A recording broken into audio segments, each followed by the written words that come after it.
إن الحمد لله نحمده ونستعينه ونستغفره ونعوذ بالله من شرور أنفسنا ومن سيئات أعمالنا من يهد الله فلا مضل له ومن يضلل فلا هادي له وأشهد أن لا إله إلا الله وحده لا شريك له وأشهد أن محمدا عبده ورسوله يا أيها الذين آمنوا اتقوا الله حق تقاته ولا تموتن إلا وأنتم مسلمون يا أيها الناس اتقوا ربكم الذي خلقكم من نفس واحدة وخلق منها زوجها وبث منهن رجالا كثيرا ونساء واتقوا الله الذي تساءلون به والأرحم إن الله كان عليكم رقيبا يا أيها الذين آمنوا اتقوا الله وقولوا قولا سديدا يصلح لكم أعمالكم ويغفر لكم ذنوبكم وما يطيع الله ورسوله فقد فاز فوزا عظيما ربي اشرح لي صدري ويسر لي أمري واحلل عقدة من لساني يفقهوا قولي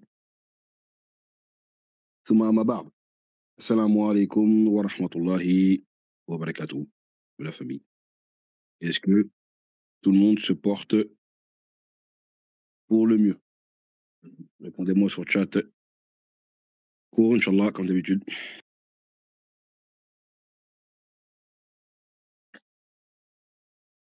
Est-ce que tous les voyants sont au vert?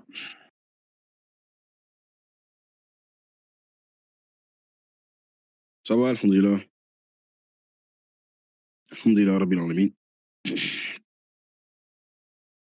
Comment ne pas aller bien quand on arrive à faire darwa même au travail et peut-être à piquer l'intérêt de certaines personnes qui ne sont pas musulmanes et Inch'Allah, leur ouvrir peut-être la voie pour qu'ils puissent accéder. Alhamdulillah, Rabbil Alamin. Que de demander de mieux? Surtout on sait que c'est en France, hein. Prosélytisme, c'est pas bien vu, hein. Mais Alhamdulillah, Rabbil Alamin. On travaille même pour Allah tabaraka wa ta'ala au travail. Alhamdulillah, la famille. Donc, on essaye, hein, on essaye. On essaye, hein. On ne sait pas quelle sera notre œuvre qui, si on doit rentrer au Jannah, on ne sait pas laquelle de ces œuvres-là nous sauvera peut-être devant Allah subhanahu wa ta'ala. Donc on essaie de s'accrocher à toute hasanat qui nous tombe dessus. Inch'Allah. Donc, pourquoi je vous dis ça? Parce que tout à l'heure, j'étais en train de parler avec un collègue, et lui, c'est un chrétien, un italien, et on a parlé de la mort de Jésus, et je lui ai fait comprendre que je lui ai lu Sourate 457, hein, parce que j'avais le Coran avec moi, et il m'a dit: «Tu me mets le doute quand même». Tu me mets le doute parce que je me suis toujours questionné sur la mort de Jésus et c'est vrai que j'ai toujours trouvé ça injuste. Vous savez, il y a beaucoup de chrétiens, hein, qui ont grandi avec la mort de Jésus, mais ils se sont toujours dit: «Mais c'est pas pourquoi il a subi ça? C'est pas bien et pourquoi Dieu le sauve pas?» Et le fait de savoir qu'il y a un livre religieux sur la surface de cette terre qui dit que Jésus n'est pas mort sur la croix, ah, et ils se disent: «Ah!» Il y a même un livre que je vous conseille qui s'appelle, «J'ai embrassé l'islam par amour pour Jésus». Et bah, lui, c'est sa cause de la conversion à l'islam, c'est la non-mort de Jésus. Contrairement à d'autres qui nous disent: «Oui, j'ai quitté l'islam, j'ai apostasié», hein, pour ne pas le citer, hein, un chrétien qui est très connu en ce moment. «J'ai quitté l'islam, à cause de la hein, de Sourate 457 qui dit qu'il est pas crucifié», n'importe quoi. On dirait que les gens se réjouissent de sa mort quoi, subhanallah. Alors qu'un vrai chrétien, logiquement, s'il a de l'amour pour Jésus, il devrait être content de savoir qu'il a été sauvé, qu'il a pas subi cette mort infâme. Moi je comprends pas. Moui. Donc, mon assise de ce soir fait suite à mon intervention de la dernière fois sur la fête de Noël. Ce soir, c'est plus pour, encore une fois, nous rappeler, nous mettre en garde contre une fête qui arrive d'ici quelques jours, qu'on appelle le jour de l'an, la fête du 31 décembre, le réveillon, etc. Donc, voilà pourquoi j'ai intitulé cette assise La Saint-Sylvestre, une nuit qui n'est pas la nôtre. C'est-à-dire la nôtre, nous les musulmans. J'avais dit qu'on n'était pas concernés par la fête de Noël, On n'est pas concerné par cette fête-là, c'est pas notre fête à nous, malgré qu'il y ait des musulmans qui ils ne savent pas ou qui savent entre guillemets qu'elle nous est interdite, mais ils la font quand même. Et j'ai la même méthodologie pour ce soir, pour le sujet de ce soir, la fête de fin d'année qui porte le nom, comme on le voit dans les décorations de chaque fin d'année, de Saint-Sylvestre. Et souvent, moi, de toute façon, à chaque fois, même que j'ai parlé avec des gens qui me posent la question, quand on parle des fêtes de fin d'année, quand on leur pose la question qui est cette personne, parce que c'est le nom d'un homme, hein, Sylvestre, c'est le nom d'un homme. C'est vrai que la plupart des gens ne savent pas qui est-il. Et à partir du moment où on commence à expliquer qui est ce personnage, là, ils commencent à comprendre pourquoi les fils de l'islam et les filles de l'islam, donc les musulmans, n'ont pas pratiqué cette fête. D'accord. Donc, pour commencer, je dirais simplement que beaucoup de musulmans pensent que la nuit du 31 décembre n'est qu'un simple changement de date et de calendrier de nouvelle année qui entre. Une coutume moderne sans portée religieuse. D'accord. Pourtant, en réalité, cette nuit correspond à une commémoration religieuse chrétienne précise liée à un personnage central de l'Église catholique romaine. Je dis bien romaine. Le problème n'est donc pas la date en elle-même, mais l'imitation consciente ou inconsciente d'une fête religieuse étrangère à l'islam. D'accord. Avec ses symboles, ses rites et son esprit. Or, l'islam est une religion claire, jalouse de son identité, et Allah n'a laissé aucune ambiguïté sur le danger de la confusion entre les pratiques des croyants et, bien sûr, celles des autres religions. Donc, avant de banaliser cette nuit, il est donc nécessaire de comprendre ce que représente réellement le 31 décembre et pourquoi l'Église catholique lui a donné une telle importance dans l'histoire. D'accord. Donc, là, je vais faire un bref historique sur le personnage, le prêtre qu'on appelait Sylvestre Ier. D'accord. Donc, il a été évêque de Rome, ce que l'Église hein, catholique appellera plus tard pape, au début du IVe siècle. Précisément sous le règne de l'empereur Constantin Ier.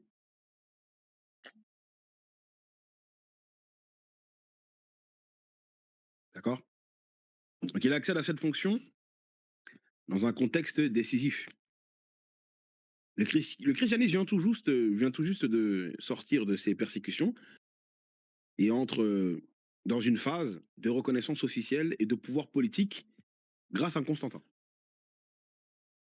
Constantin qui, je vous rappelle, lui était païen. Lui, il adorait le soleil le dimanche et d'autres divinités aussi de son empire. Donc, Saint Sylvestre, il a joué un rôle très important dans le concile de Nicée, le premier concile officiel reconnu par l'Église catholique, en l'an 325.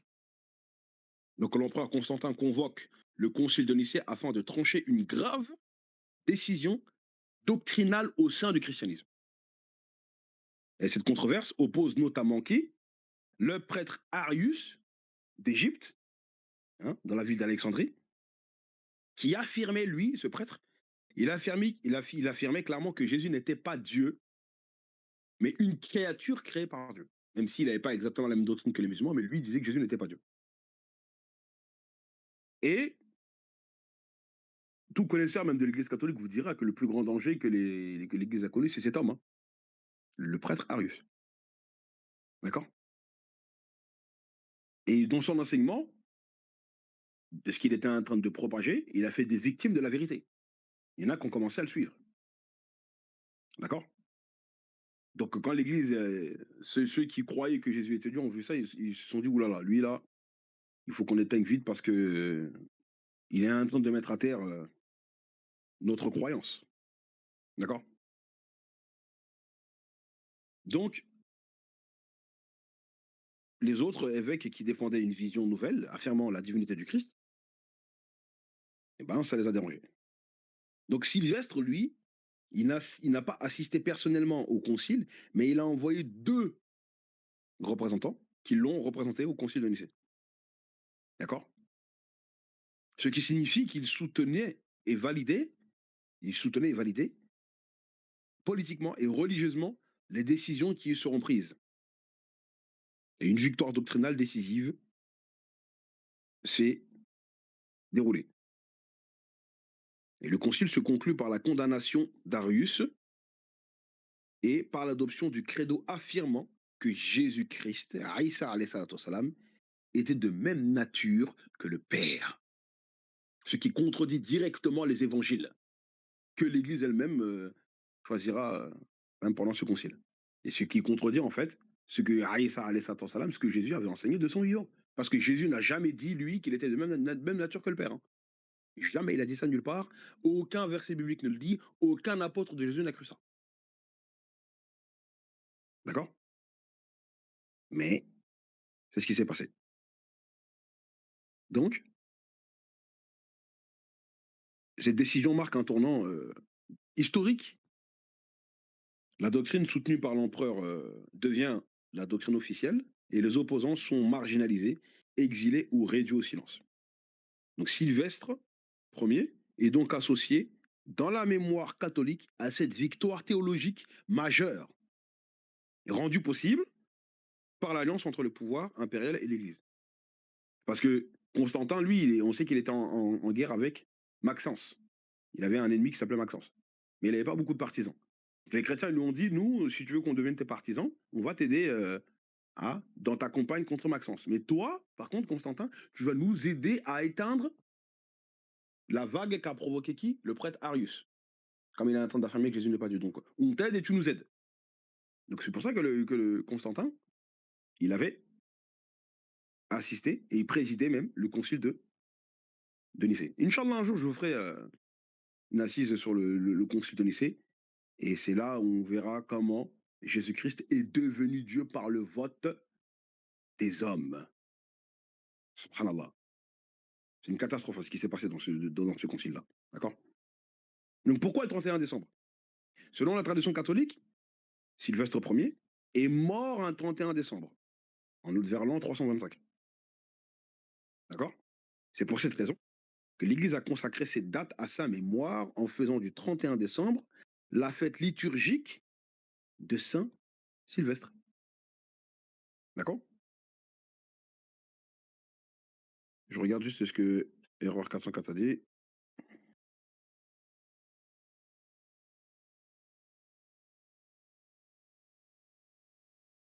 Donc tu dis par contre, cela ressemble au verset où Allah dit dans le Coran, ouais, certes Allah, donc ça c'est dans Surat 3, certes Adam est comme Isa, Isa est comme le père Adam, la Bible est un mélange de... Oui, enfin ouais, ouais je vois ce que tu veux dire. Ouais, ça c'est Allah subhanahu wa ta'ala, il le dit dans Surat 3, d'accord? Il le dit dans Surat 3, mais la comparaison, le point de comparaison, c'est par rapport au kun fayakun. Hein. Parce qu'Allah il a créé le corps d'Adam et après Allah il a dit kun fayakun pour que Adam devienne un être humain. D'accord? Voilà.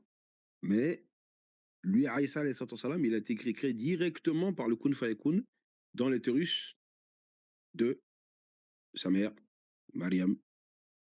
Mariam alayhi salam. Dans Surah 3, donc le verset que tu cites, c'est Surah 3, verset 59. Tu vois? Donc c'est le point de comparaison quand Allah il compare les deux, c'est ça. Mais Surah 3, 59, s'il te plaît. Je ne sais pas si c'est Mariam qui s'occupe du texte ou un autre. Surah 3, 59, Inch'Allah.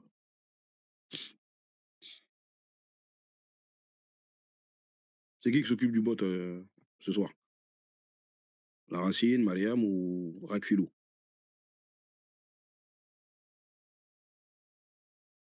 La Kofiki, voilà. Donc pour Allah, Jésus est comme Adam, qu'il créa de poussière, puis il dit: «Soit» et il fut. D'accord? Donc tu dis la Bible est un mélange de sens et de propos, tu as compris? Oui, OK. Mais bon, c'est plus, on en discutera plus à la fin, Inch'Allah, s'il y a des questions. Donc je continue. Donc, comme je disais, pourquoi le 31 décembre? Ben, pour l'Église catholique, c'est en la mémoire de Constantin. C'est une fête la fête liturgique. Avec le temps, cette commémoration religieuse s'est transformée en fête populaire, puis en célébration civile du Nouvel An, tout en conservant son ancrage religieux d'origine. Il faut faire attention. D'accord? Donc quand on fait, nous, une analyse islamique, pourquoi cette nuit pose problème? Du point de vue de l'islam, le problème, ce n'est ni la date, ni le fait que l'année change. Hein, en soi, c'est pas ça le problème. Mais c'est ce que l'on célèbre et ce à quoi on s'associe consciemment ou inconsciemment. Le problème, il est là. Le musulman ne fait pas les choses par ignorance. Ça nous est tous arrivé de pratiquer des choses par ignorance, et souvent, heureusement, c'est des choses qui viennent dans la sunna ou du Coran, mais quand on pratique quelque chose, il faut qu'on sache pourquoi on fait cette fête-là. Donc le 31 décembre n'est pas une nuit neutre, hein. C'est à l'origine d'une fête religieuse chrétienne. Donc nous, les musulmans, on n'a pas à s'associer avec les chrétiens dans quoi que ce soit. Comme je l'ai dit la dernière fois, la Fatiha, même que tu récites 17 fois par jour, te l'interdit. Eh oui. Dans la dernière phrase, dans les trois derniers versets, Irdina sirat al-mustaqim, guide-nous sur le droit chemin. Sirat al-ladhina an'amta alayhim, le chemin de ceux que tu as comblés de bienfaits. Ghayril maghdubi alayhim waladdallin. Non pas le chemin, donc on demande à Allah de ne pas nous guider sur le chemin de ceux qui ont couru la colère d'Allah, et principalement les Yahoud. Waladdallin, c'est qui? C'est les chrétiens. Donc on dit ça 17 fois par jour.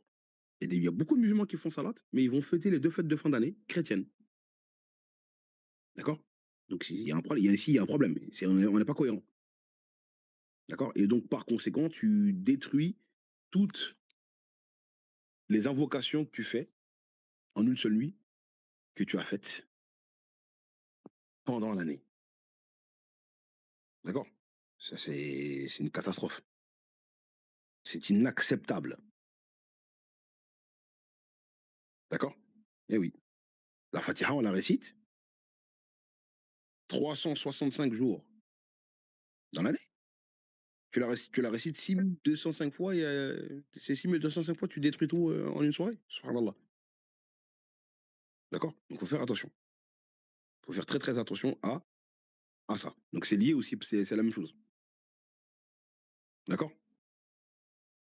Donc, c'est une fête qui est dédiée à Saint-Sylvestre, personnage lié directement à la condamnation d'un courant affirmant l'unicité d'Allah.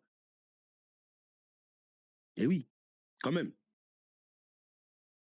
C'est-à-dire que si le Prétarius, il disait que Jésus n'était pas Dieu, c'est qu'il avait quand même des connaissances du texte, des enseignements de Jésus, même si la doctrine qu'il avait n'est pas totalement identique à la nôtre. D'accord? Et aussi, cette fête est liée à l'officialisation d'une doctrine contraire au tawhid et au cœur de la révélation divine. D'accord? Eh oui. Ça implique l'alliance entre le pouvoir politique et le dogme religieux chrétien. Et principe fondamental en l'islam, le prophète Mohammed a posé un principe clair, comme je l'avais cité la dernière fois. Celui qui imite un peuple en fait partie ou fait partie d'eux. Man tashabba'a biqawmin fahuwa minhum. Donc quand tu es en train de fêter Noël ou jour de l'an, tu fais partie des chrétiens. Maintenant, imaginez, la mort, elle te surprend pendant que tu es en train de fêter Noël ou jour de l'an. Qu'est-ce que tu vas dire devant Allah subhanahu wa ta'ala? Tu vas dire quoi? Hein? Tu vas dire quoi? Je savais pas. Un musulman ne doit pas mourir ignorant. Surtout tout ce qui touche le shirk. D'accord? Et donc ce hadith n'est pas limité aux vêtements ou aux gestes, hein, c'est dans les caractéristiques religieuses des gens. Donc il concerne les fêtes, car les fêtes, sont l'expression la plus visible d'un croyant pendant ces jours-là. C'est pour cette raison que l'islam a strictement limité les fêtes religieuses et a remplacé toutes les fêtes antérieures par le Aïd al-Fitr et l'Aïd al-Adha. Et a interdit toute participation aux célébrations religieuses des autres communautés. Ça, il faut qu'on soit très attentif là-dessus. Et le danger réel, la banalisation. Quand on banalise une chose, la rafla. Beaucoup disent, parmi les musulmans, je ne fête rien, je m'amuse juste, c'est culturel, c'est pas religieux, tout le monde le fait, oh, on vit en France, on vit en Europe, il y a un collègue qui m'a dit ça moi il y a une semaine, hein. Oh, on vit en France, on vit en Europe, pas mal. Mais la question la question qu'on doit se poser, c'est une question que même que je vous pose. Imaginez votre père, ça a été un personnage connu dans l'histoire, et à travers le temps, on commence à faire une fête pour insulter votre père, l'image de votre père, ou la mémoire de votre père. Vous, allez-vous fêter cette fête-là? C'est la question que je vous pose.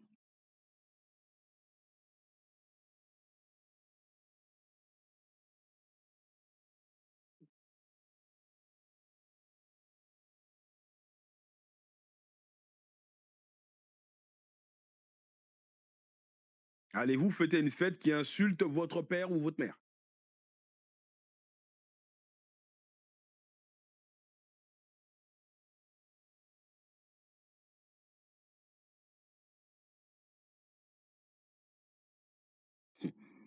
Allahu Akbar. Je pense que vous avez compris pourquoi je pose cette question. Maintenant, si on refuse de fêter une fête qui insulte nos parents, combien un plus forte raison on va fêter une fête qui insulte le créateur des cieux et de la terre, Allah tabaraka wa ta'ala, Allah subhanahu wa ta'ala, qui nous a créés, qui contient, dans une fête, elle contient des blasphèmes qui l'insultent.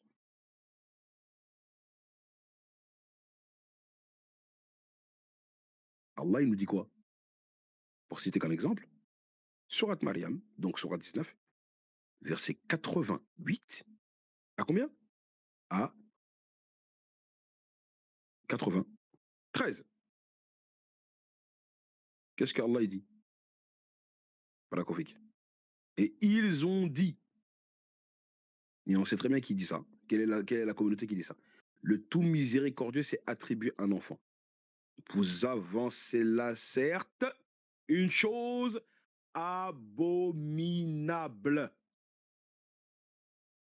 Peu s'en faut que les cieux ne s'en trouvent à ces mots, que la terre ne se fonde et que les montagnes ne s'écroulent. Pourquoi Allah il cite ces créations-là là? Le ciel, la mer, les montagnes. Parce que c'est les créatures qui sont les plus grandes et les plus visibles qu'on voit sur notre terre, ici. Une montagne, quand on est devant une montagne, c'est grandiose. Le ciel, on le voit tous les jours. Tous les jours, hein. Et la mer, c'est ce qui recouvre plus de 70% de la planète Terre. Et à cause de quoi? Du fait qu'ils ont attribué un enfant au tout miséricordieux. Alors qu'il ne convient nullement au tout miséricordieux d'avoir un enfant. Allah n'a pas besoin d'avoir un enfant. Quand nous, les êtres humains, nous faisons ou nous cherchons à avoir des enfants, c'est par besoin. Et oui, c'est par besoin. Allah n'a besoin de rien, hein.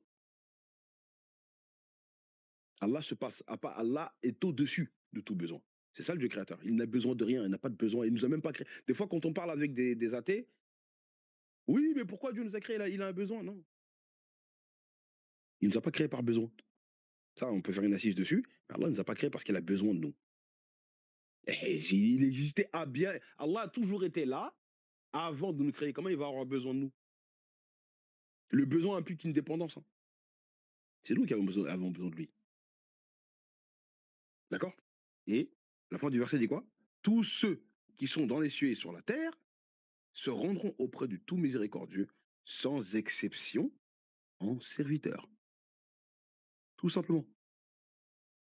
D'accord? Donc c'est clair. Donc voilà pourquoi je dis que si on refuse de faire une fête qui va insulter nos parents, comment on va fêter une fête qui insulte Allah subhanahu wa ta'ala? Juste parce que soi-disant tout le monde le fait, parce qu'on veut faire plaisir à tout le monde ou je ne sais quoi. Et comme je l'ai dit la dernière fois, nous on va fêter leur fête, mais eux ne fêtent pas les nôtres. Vous verrez jamais un chrétien ou un juif ou un athée, hein, les gens avec qui nous vivons, en paix, fêter la fête de Al-Fitr, Aïd al-Fitr et l'Aïd al-Adha. Ils vont nous souhaiter bonne fête pour certains, mais ils vont pas les fêter eux-mêmes. Parce qu'ils sont conscients que ce ne sont pas leurs fêtes. Et nous, on va fêter leurs fêtes parce que c'est Noël, parce qu'il y a les cadeaux, parce qu'il y a ceci, parce qu'il y a cela, il y a des décorations partout, boîte de nuit, musique, tout. Donc ça y est, on se laisse entraîner. Et ton dîne, il est où là? Tout ce que tu pratiques dans l'année, c'est où? D'accord? Donc c'est pas une excuse. Donc l'histoire montre clairement que le 31 décembre et la fête de Saint-Sylvestre, c'est lié. Même si c'est lié aussi, hein, avec leur calendrier, la fête du Nouvel An. Donc le 31 décembre est la fête de Saint-Sylvestre instituée par l'Église catholique romaine elle-même. Et elle s'est transformée en fête civile. Mais le fait de la transformer en fête civile n'efface pas son origine ou ce qu'elle véhicule. Tout comme renommer une chose n'en change pas la nature, hein. Je répète ce que j'ai dit. Le fait de nommer une chose par un autre nom ne change pas sa nature. Ça, n'importe qui sera d'accord avec nous. Le vrai danger est là.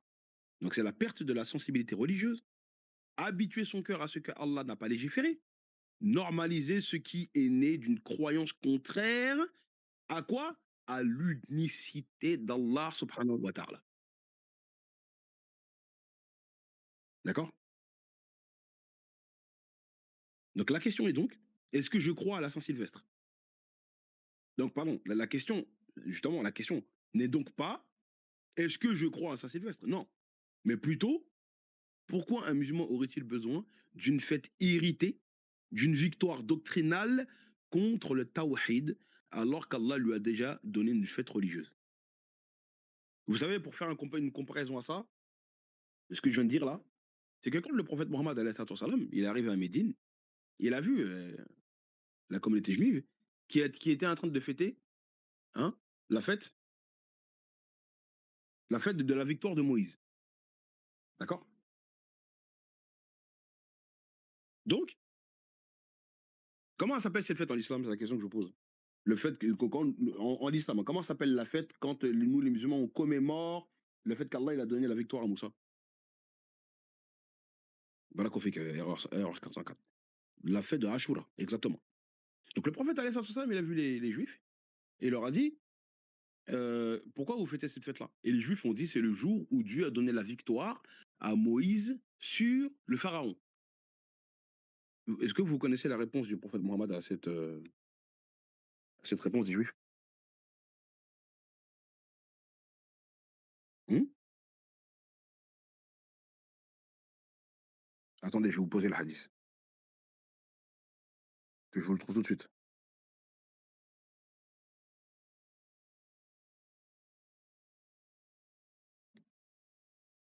Excusez-moi, hein.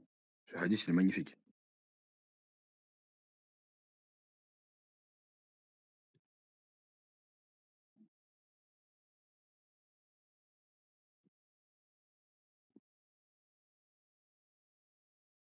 Donc il leur a posé la question, pourquoi vous fêtez ça?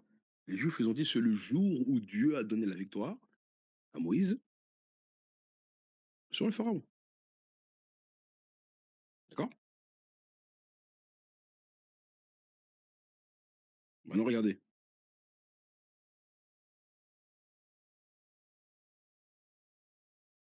le hadith est là. On nous dit quoi? Quand le prophète arriva à Médine, alayhi salatu wassalam, il vit les juifs jeûner le jour d'Ashura. Il dit, qu'est-ce que ce jour? Ils dirent, les juifs, c'est un jour béni, c'est le jour où Allah a sauvé les enfants d'Israël de leurs ennemis et Moïse l'a jeûné. Le prophète, alayhi salatu wassalam, dit alors, je suis plus en droit de Moïse que vous. Alors il jeûna et ordonna de le jeûner. Alors déjà, ça c'est un hadith qui est, comment dire, qui détruit tous les arguments de ceux qui disent que l'islam serait une religion anti-juive. Vous vous rendez compte que c'est un jour où les musulmans commémorent la libération des enfants d'Israël de l'esclavage égyptien, du paganisme dans lequel ils étaient enfermés en Égypte. Donc nous, les musulmans, on commémore le jour où les enfants d'Israël sont sortis d'Égypte. On jeûne ce jour-là et on commémore ce jour-là. Comment maintenant l'islam va être une religion qui est anti-juive? Et retenez bien cet argument. Si un jour quelqu'un vous dit oui, les musulmans, vous n'aimez pas les juifs dans le Coran, etc., les juifs, ils sont mal vus, etc., vous leur dites c'est faux. Le jour de Ashura, on jeûne par reconnaissance envers Allah subhanahu, pour remercier Allah subhanahu wa ta'ala de vous avoir libéré, vous, les enfants d'Israël. Comment vous voulez faire passer l'islam comme étant une religion anti-juive? Parce que je ne veux pas dire antisémite, parce qu'antisémite, ça n'a pas de sens de dire antisémite, parce que l'islam est une religion sémite.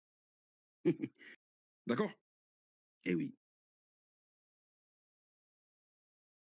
Donc, c'est clair que pourquoi j'ai donné cet exemple, pourquoi j'ai donné ce hadith-là? Le jour d'Ashura, c'est le jour où Allah il a eu la victoire sur qui? Sur Pharaon, en aidant Moussa et les enfants d'Israël. Mais le jour de la Saint-Sylvestre, le jour du 31 décembre, c'est l'inverse. C'est le jour où plutôt le diable, il a eu la victoire sur Allah et ses messagers. La prétendue victoire sur Allah et ses messagers. Je vous rappelle que selon la Bible, Jésus-Christ, il a fini sur la croix par inspiration satanique. Hein. Selon la Bible, Jésus, il s'est retrouvé sur la croix par inspiration satanique. C'est son disciple Judas qui l'a trahi, inspiré par le diable. Hein. Qu'est-ce que nous dit Luc chapitre 22, verset 1 à 3, verset 1 à 4 même. Regardez qu'est-ce que dit ce passage-là, c'est une catastrophe. On a dit quoi? La fête des vins sans levain, appelée la Pâque, approchait. Les principaux sacrificateurs et les scribes cherchaient les moyens de faire mourir Jésus, car il enseignait, car il craignait le peuple, pardon. Regarde verset 3. Or, Satan entra dans Judas, surnommé Iscariote, qui était du nombre des 12. Et Judas alla s'entendre avec les principaux sacrificateurs et les chefs de garde sur la manière de le leur livrer. Donc, est-ce qui est rentré dans Judas, selon la Bible, pour qu'il aille trahir son maître? C'est un ange? C'est le Saint-Esprit? Ou c'est Satan?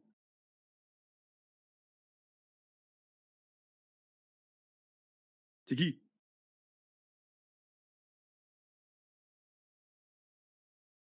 Subhanallah. Mais moi, Jean chapitre 8, versets 40 à 44. Je lis ça rapidement, après je reprends la démonstration par rapport à Saint-Sylvestre. Barakofik. Jésus dit quoi aux Juifs? Mais maintenant, vous cherchez à me faire mourir. Moi, et dans d'autres versions, il y a écrit moi, un homme.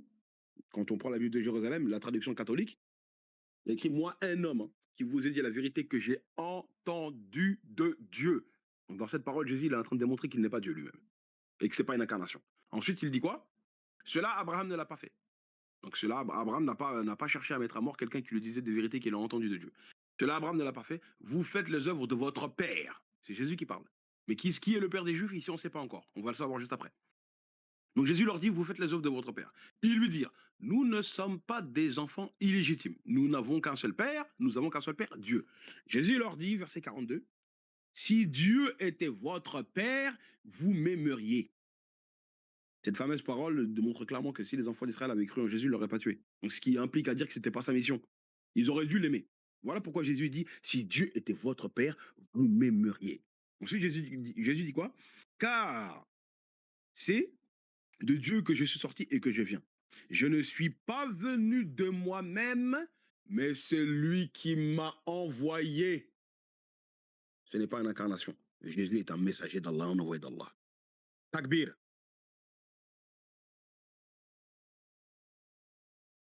Takbir. Takbir. Mais malgré le fait que ces paroles de Jésus-Christ existent dans la Bible, il y a toujours des gens, jusqu'au jour d'aujourd'hui, ça fait 26 ans passés, qui célèbrent sa mort, sa naissance ou encore son anniversaire ou sa divinité. Il dit qu'il a été envoyé par Dieu et qu'il n'est pas venu de lui-même. À partir du moment où il dit qu'il n'est pas venu de lui-même, c'est pas une incarnation. Or, Noël, c'est pour les chrétiens, c'est le jour où Dieu s'est incarné sur terre sous forme humaine. Donc Dieu est venu lui-même. Jésus ici, il dit, je ne suis pas venu de moi-même. Maintenant, qu'est-ce qu'il dit au verset 43? Pourquoi ne comprenez-vous pas mon langage? Parce que vous ne pouvez écouter ma parole. Et pourquoi ils ne peuvent pas écouter la parole de Jésus? Pourquoi ils ne comprennent pas son langage? Verset 44, qui est lié avec Luc 22 que j'ai donné.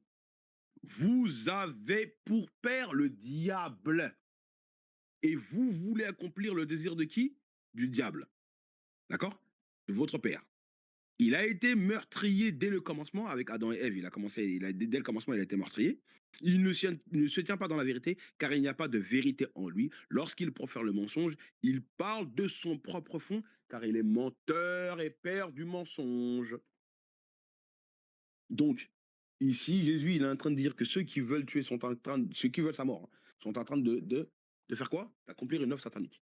Donc maintenant, cette œuvre satanique-là, que Jésus est en train de dénoncer ici, bah, apparemment, elle a eu lieu parce que selon la Bible, apparemment selon eux, hein, bah, selon la Bible, Jésus l'a fini sur la croix en passant par Judas.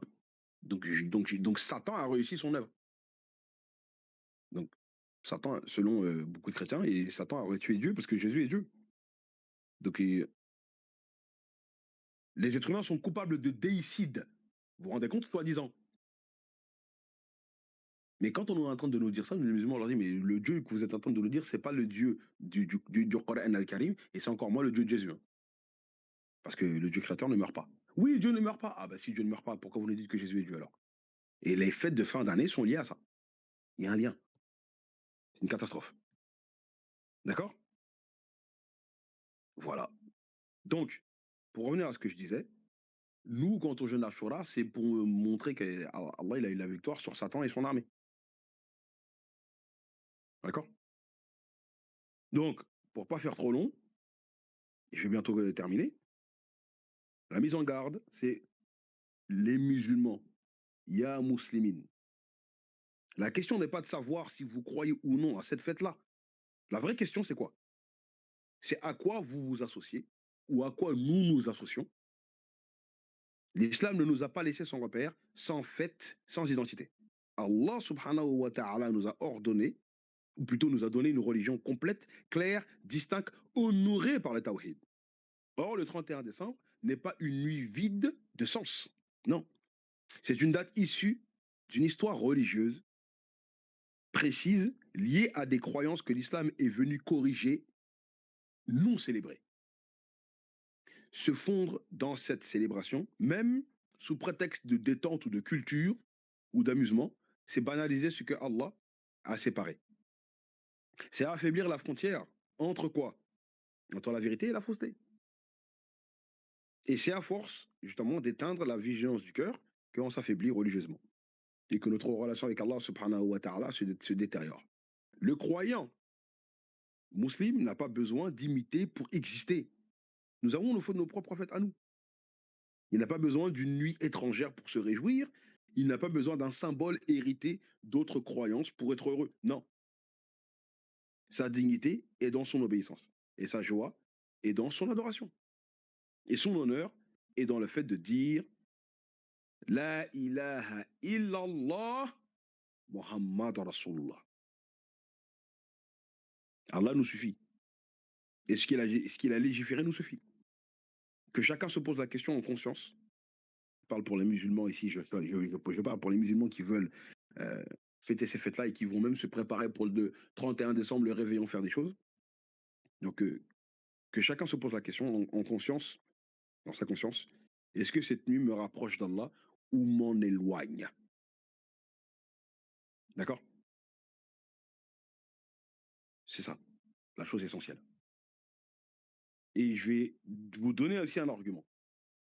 La preuve que cette nuit-là, le 31 décembre, vous allez voir encore cette année, hein, vous verrez. La preuve en est que cette nuit, ou ce moment-là, n'est pas une chose qui est validée par Allah, n'est pas une chose qui a l'aval d'Allah, Regardez les péchés que les êtres humains commettent ce jour-là. Regardez vous-même. C'est pas le jour de l'année où les êtres humains commettent le plus de péchés? Hein? Oui, c'est en mémoire de Saint Sylvestre. C'est pour le remercier de ses efforts que l'Église catholique a fait, madame. Donc je disais, regardez les péchés que les êtres humains commettent ce jour-là.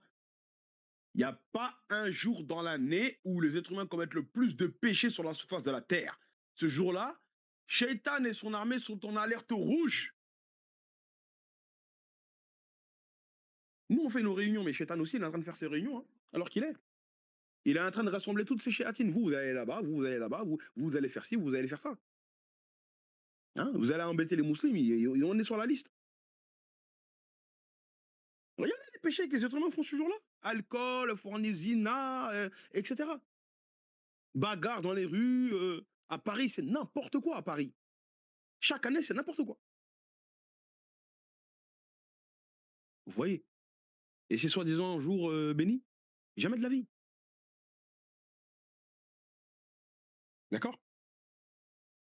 Donc, malheureusement, l'Église catholique nous a rapporté des choses qui viennent du paganisme. La divinité de Jésus vient des. Comment se fait-il que la divinité de Jésus, elle sort de chez les païens? Elle sort pas de la Bible ou des enfants d'Israël qui ont cru en lui. Nulle part, ça n'existe pas. Et pour terminer, après, on passe une phase de questions-réponses rapidement. La preuve en est que, malheureusement, l'Église catholique nous a apporté des choses qui découlent du paganisme. C'est pas qu'elle a inventé des choses, forcément des choses du paganisme, mais elle a absorbé des choses du paganisme. Il suffit simplement de regarder les noms des 7 jours de la semaine. Les noms des 7 jours de la semaine. Savez-vous que ce sont les noms des divinités païennes gréco-romaines?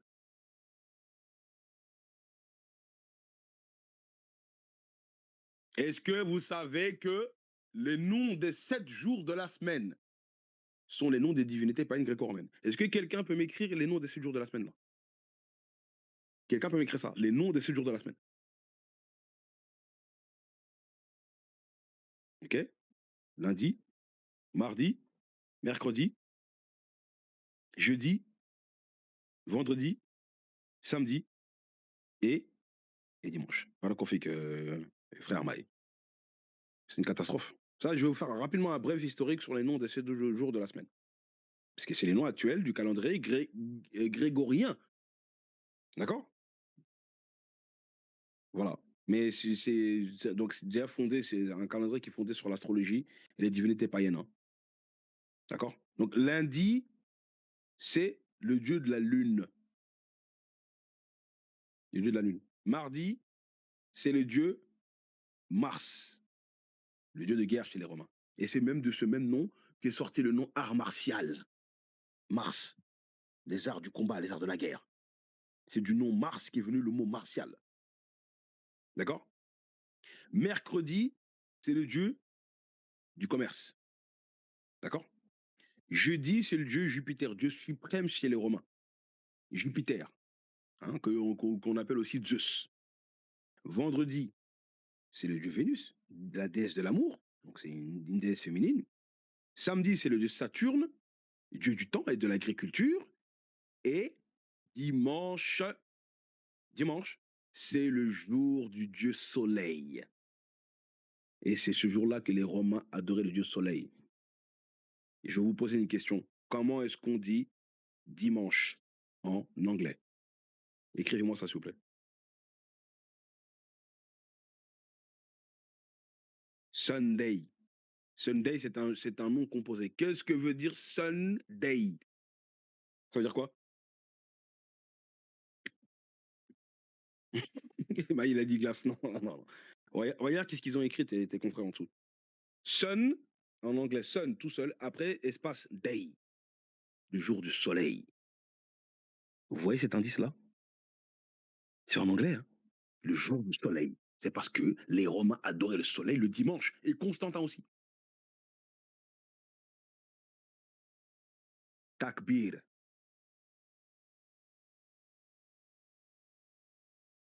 Takbir.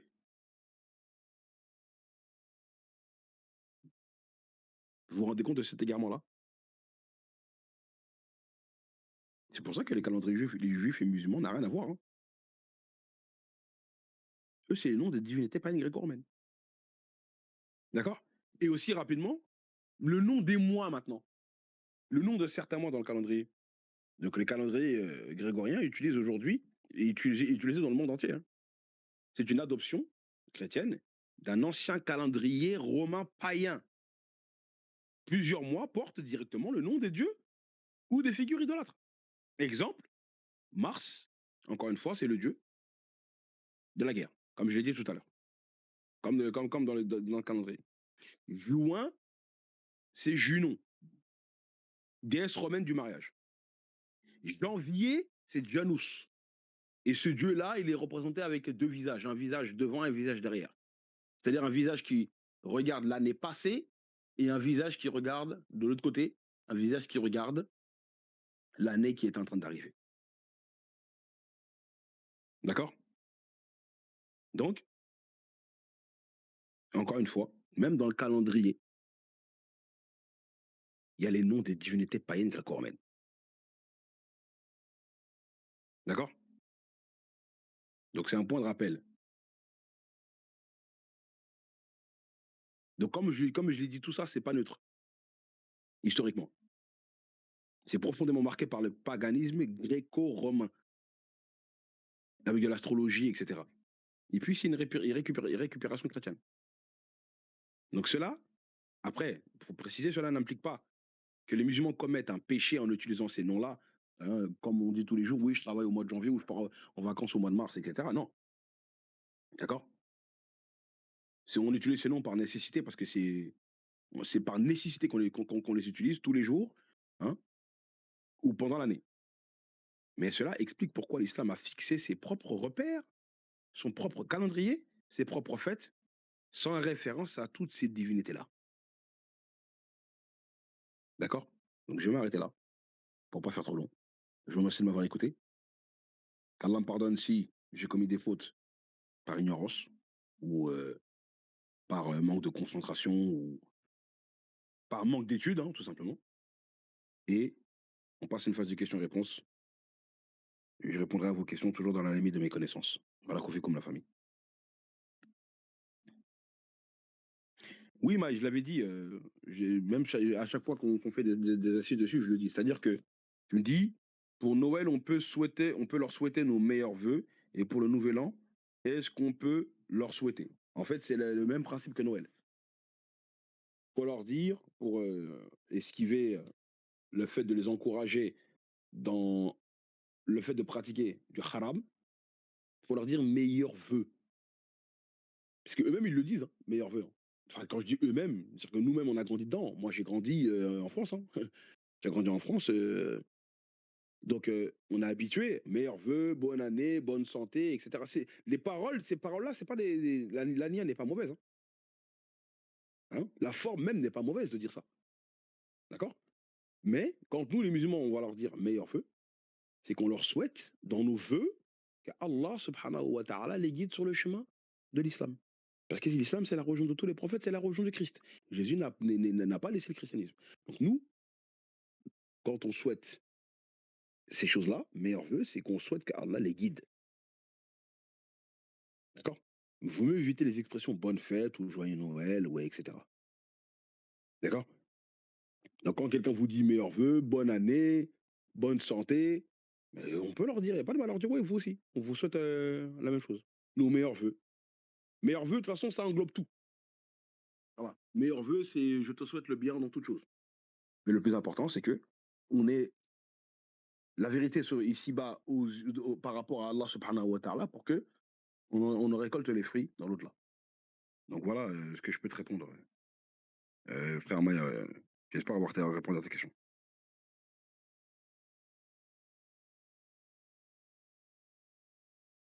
Tu m'as dit, erreur 404, je trouve tes cours très courts. Tu trouves que c'est court? Bah, les assises comme ça, faut pas faire trop long, hein. Tu vois? Des fois, je faisais des assises beaucoup plus longues, mais avec le frère de Hanifi, on s'est concerté, il faut que je fasse des assises plus courtes, hein. Faut pas que ce soit trop long.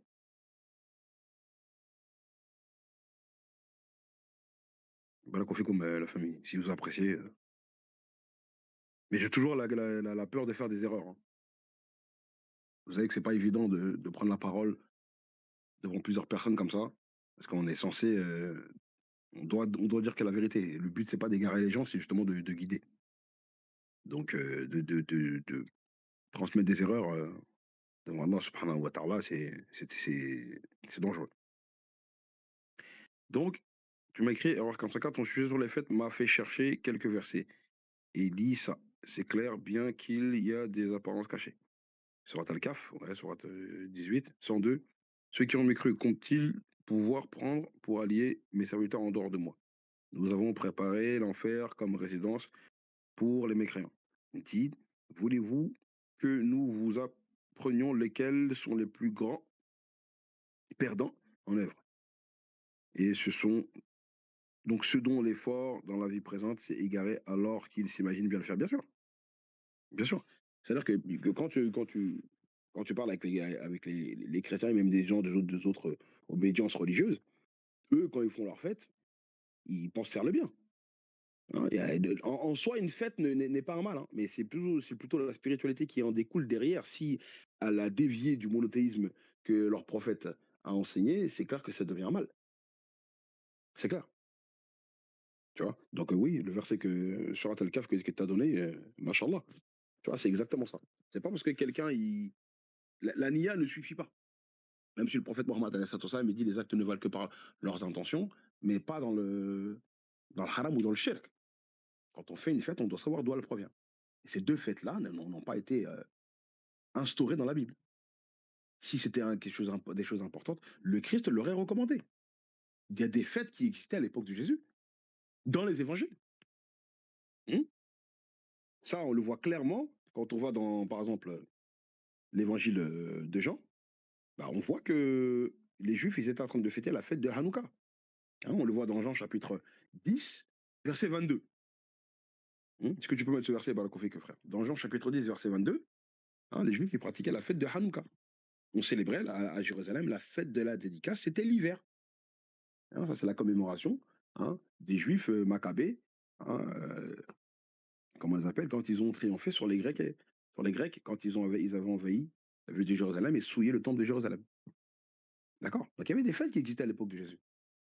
Donc si maintenant ces 2 fêtes-là, elles étaient importantes, le Christ leur aurait recommandé. Il aurait dit à ses disciples: «Bon, comme les Juifs fêtent Hanouka, mes disciples, vous devez fêter quoi? Noël, ma naissance». Mais Jésus n'a jamais enseigné ça. C'est une bidaa, c'est une innovation sur la religion de qui? De Jésus-Christ. Voilà. Libas, à l'époque, au Moyen Âge, jusqu'à notre époque, il n'y avait pas déjà des savants chrétiens qui avaient remarqué l'approbation du paganisme dans les calendriers grégoriens? Bien sûr, depuis longtemps, il y a des livres profanes et des livres, qu'on a déjà cités. Arthur Weigall, il a déjà écrit, en montrant les clés du paganisme dans notre, christianisme, ou le paganisme dans notre, christianisme, hein. Il y a beaucoup d'occidentaux qui ont écrit en disant que le christianisme est un mélange des enseignements de Jésus qu'on trouve dans les évangiles et un mélange des cultes païens. Il y a beaucoup de livres qui parlent de ça. Et il y a même des vidéos, même sur YouTube, des chrétiens même, hein, des protestants, etc., hein, qui disent que la fête de Noël, c'est païen. Ceux qui défendent beaucoup plus la fête de Noël, c'est l'Église catholique. Parce que comme c'est eux qui ça vient d'eux, voilà. Mais il y a beaucoup de livres, hein, des livres profanes, hein, bien sûr, hein, où on a démontré, c'est des gens, qui ont démontré qu'à la fête de Noël, c'est étranger. Ça, c'est clair ça.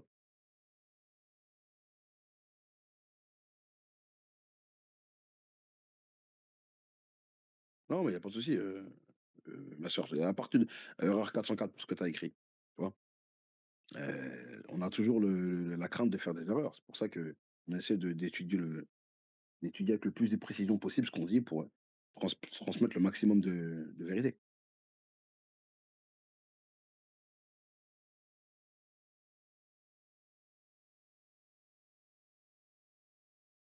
Ouais, dans leur NIA, ils ont tout centré sur Jésus, mais le problème, c'est que les chrétiens, ils ont fait du christocentrisme, Mariam, tu vois? Ils ont fait du christocentrisme, ils ont trop tout axé sur Jésus, en fait. Voilà pourquoi les chrétiens te parlent beaucoup plus de Jésus que Dieu le Père dans la Bible. C'est Jésus, tout est Jésus, Jésus, Jésus, Jésus, Jésus, Jésus, tu vois? C'est ça le problème. Alors que nous, les musulmans, nous, c'est Allah, hein, sur lequel on se concentre. Dans la Fatiha, on Mohammed, même son nom est inexistant. Il fait partie de ceux qui sont à qui Allah a comblé de bienfaits, mais Allah. Et pourtant, dans la prière de notre Père qui est aux cieux, que Jésus enseigne dans Matthieu chapitre 6, il y a même pas le nom de Jésus dans cette prière-là. On parle du Père et la gloire n'est que pour lui. Mais les chrétiens se sont trop centrés sur Jésus. Et c'est ce qui les amenait à leur perte. Voilà pourquoi Allah les a recadrés dans plusieurs versets du Coran. Tu vois. Donc oui, ils ont voulu se dissocier des Juifs parce que aussi les Juifs ont été méprisés par les chrétiens. Les chrétiens ont accusé les chrétiens de déicide, ils les ont accusés d'avoir tué Dieu. Donc voilà pourquoi aussi, pendant un moment de l'histoire, quand les chrétiens ont commencé à dominer les Juifs, ils ont commencé à persécuter les Juifs en leur disant: «Vous avez tué Dieu, vous avez tué Jésus sur la croix». Tu vois? Donc ils ont vraiment voulu se dissocier et faire leur truc à eux, quoi. Donc oui, dans leur nia, il y a certainement eu aussi cette volonté, hein, Allahu a'lam. Mais c'est certain. Parce que le christianisme est très différent du judaïsme. Or, nous, les musulmans, on est beaucoup plus proches de la pratique et de la spiritualité juive, des principes juifs que le christianisme, hein, même s'il y a des points communs. Allahu a'lam. Oui, bah oui, entre eux, c'est comme ça, hein, ça c'est clair. Entre eux, chacun se tire le drap de son côté, hein. Donc voilà la famille. Est-ce qu'il y a d'autres questions? Sinon, Inch'Allah on atterrit, hein, parce que ça commence à faire un peu tard. Est-ce qu'il y a d'autres questions par rapport au sujet?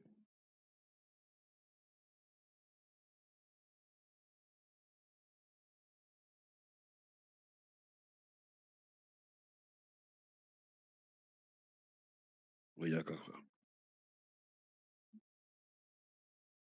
OK. Maïa Raphaël non pas de questions, Roquette non plus. Est-ce qu'il y a d'autres questions pour les autres?